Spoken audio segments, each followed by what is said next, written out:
ప్రజలు మిమ్మల్ని నమ్మి ఓటేయలేదు. మీరు ఇచ్చిన హామీలు ఏవైతున్నాయో ఎక్కడ అమలు జరిగితే బాగుపడతామని చెప్పి, కానీ జరిగింది ఏమిటి? ఈ ఫేక్ ప్రచారాలు, అబద్ధాల మోసాలతో పుట్టిన ఈ కాంగ్రెస్ పార్టీ ఎక్కడ కూడా ఇవాళ పార్లమెంట్ సమావేశాలు జరగకుండా గత 10 సంవత్సరాలుగా నరేంద్ర మోడీ గారి నాయకత్వంలో ఈ దేశం అగ్రగామిగా మారుతా ఉన్నది. ప్రపంచంలోనే అభివృద్ధి దూసుకుపోతా ఉన్నది.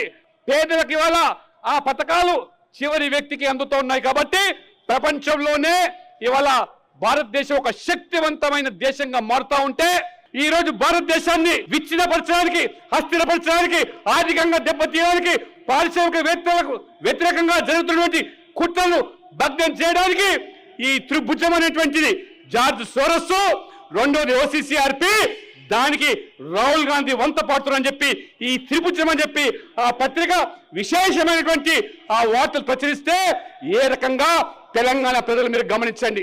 ఈ దేశాన్ని అస్థిరపరచడానికి పనే కుట్రల్లో కాంగ్రెస్ పార్టీ ఏ రకంగా పౌలుగా మారుతున్నదో అప్రమత్తంగా ఉండండి.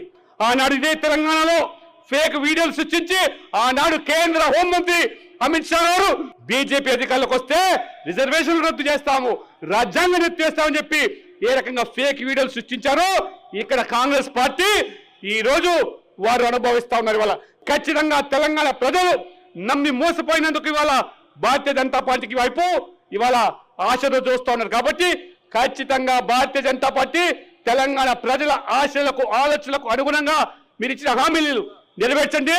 లేకపోతే హర్యానాలో ఏ రకంగా ప్రజలు కర్రుగాల్చి వాత పెట్టారో, మహారాష్ట్రలో కాంగ్రెస్ పార్టీకి దిక్కు లేకుండా చేశారో, ఇది కాంగ్రెస్ భవిష్యత్తు మొత్తం దేశం మొత్తం కూడా తుడిచిపెట్టుకపోతా ఉన్నది. కాబట్టి తెలంగాణలో మినుకుంటున్నటువంటి కాంగ్రెస్ పార్టీకి బుద్ధి చెప్పాల్సిన అవసరం ఉంది.